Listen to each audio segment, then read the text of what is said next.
একটু পড়বেন, হ্যাঁ?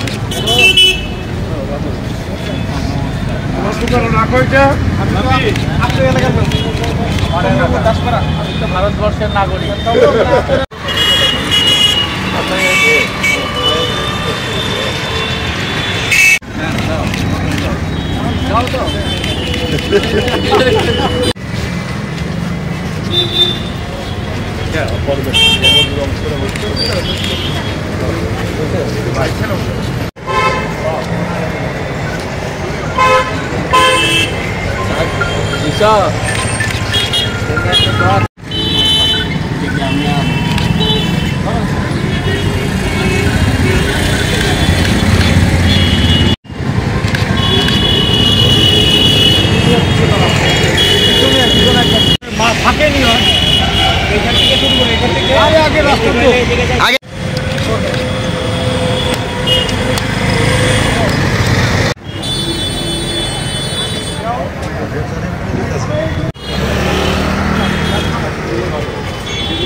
দোকানটা দিয়ে দাও।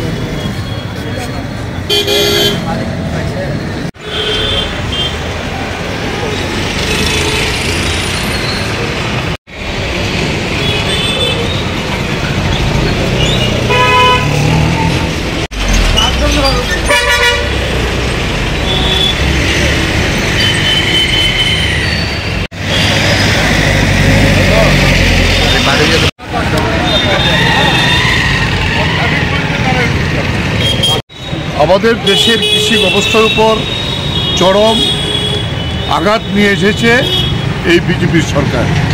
2014 থেকে এই যে 5 বছর 10 বছর বিজেপির শাসন, তাতে 1,475,000 জন কৃষক আত্মহত্যা করতে বাধ্য হয়েছে।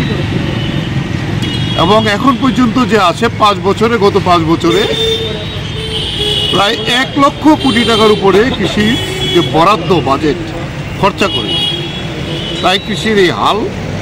আপনারা জানেন যে কৃষকরা দিল্লিতে 2020 নভেম্বর থেকে 384 দিন লড়াই করে 3টা কৃষি আইন বাতিল করার বাধ্য করেছিল নরেন্দ্র মোদীকে। কিন্তু সেখানে একটা রিটেন ডকুমেন্ট করেছিল আমাদের সঙ্গে যে ফসলের ন্যায্য দাম দেওয়া হবে, বিদ্যুৎ বিল বেসরকারীকরণ করা হবে না, আরও এরকম আমাদের যারা কেস হয়েছিল যাদের বিরুদ্ধে তাদের সেখানে কেসগুলো তুলে নেবে। এবং এই যে 750 জনের উপরে কৃষক শহীদ হয়েছিল এই আন্দোলনে, তাদের পরিবারকে ক্ষতিপূরণ। কিন্তু আজকে 2 বছর হয়ে যাওয়ার পরেও এই দাবির একটাও সম্পর্কে কোনো প্রশ্ন আসলে কথা। তাই এই 26শে জানুয়ারি প্রজাতন্ত্র দিবসে কৃষকরা গোটা দেশে আজকে শ্রমিক শ্রেণী তার সঙ্গে যুক্ত হয়েছে। সমস্ত কেন্দ্রীয় ট্রেড ইউনিয়নগুলো এবং সংযুক্ত কিষাণ মোর্চা